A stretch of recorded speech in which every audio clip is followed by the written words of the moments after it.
Well, I think the from the corporate perspective, we're seeing a lot of those companies realize that you want to have your supply chains where your end demand is. And so, um, there has been a meaningful hollowing out of the ability to produce domestically in places like Germany, given the challenges that they're facing. But, so those car companies are producing in South Carolina and other places in the U.S. And as Leo noted, have large facilities in China producing domestically. And so I think part of the story here from macroeconomic standpoint is Germany in particular is getting squeezed from a couple of different directions.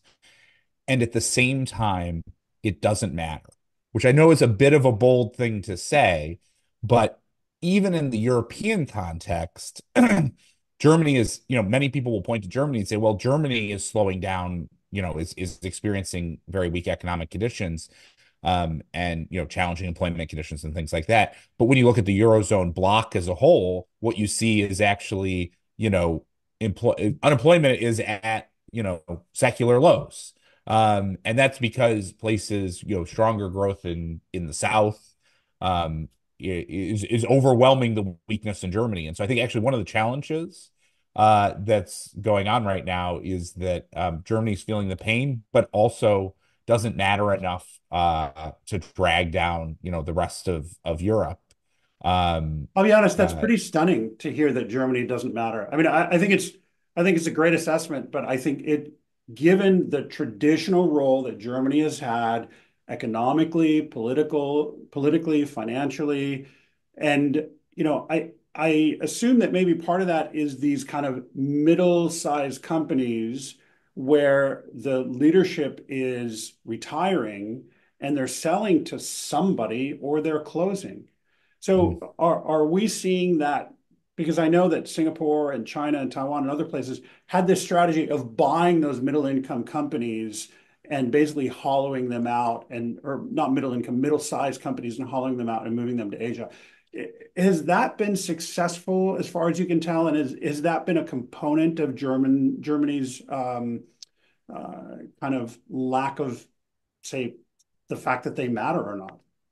Yeah, I mean, I think it really comes. I mean, the international companies have obviously diversified a lot. Like relative to 20 years ago, these are internationally producing companies. They're not, the odds that you walk onto the lot in the United States and buy a car with a German company car that was meaningfully produced in Germany is essentially zero unless you're buying like the really expensive ones, right?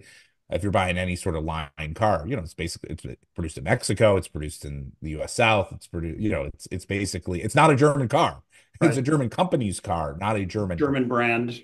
It's a German brand, Yeah. exactly. And so I think that story, has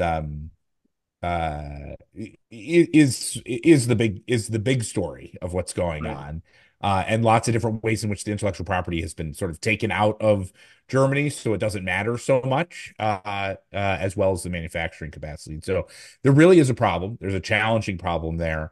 It'll be, it's interesting. If we go back 10 years ago, the real question was, would the strong Germans support the profligate South, that was feeling pains of a debt problem? Yeah. In many ways, the next 10 years of Europe might look the exact opposite, which is Yeah. how will the South respond to a a Germany that is struggling and, to some extent shooting themselves in the foot by not, by pursuing an energy policy that is, let's say, putting, philosophy or social good ahead of economic Yeah. good.